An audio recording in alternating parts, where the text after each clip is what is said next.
இப்போ கொஷனில் when 60 is subtracted from 60% of a number to give 60 the number is அப்படின்னு கேட்டிருக்காங்க.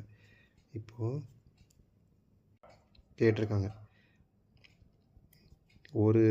ஒரு நம்பரோட 60%-ஐ 60ஆல் மைனஸ் பண்ணால் நமக்கு ஆன்சர் 60 கிடைக்குன்னு சொல்கிறாங்க. அந்த நம்பர் என்ன அப்படின்னு கேட்குறாங்க.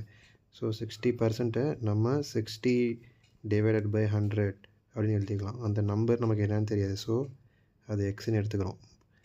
இதை 60ஆல் மைனஸ் பண்ண சொல்லியிருக்காங்க. ஸோ 60 இஸ் ஈக்குவல் டு நமக்கு ஆன்சர் வந்து 60 கிடைக்குன்னு சொல்லியிருக்காங்க.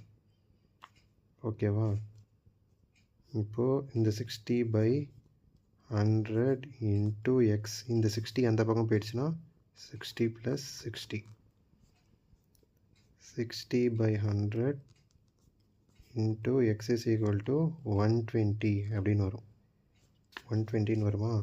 இப்போது இந்த 60 என்ன பண்ணுறோம், நம்ம அப்படியே கேன்சல் பண்ணுறோம். இதால் அடித்தா 2 டைம்ஸ்.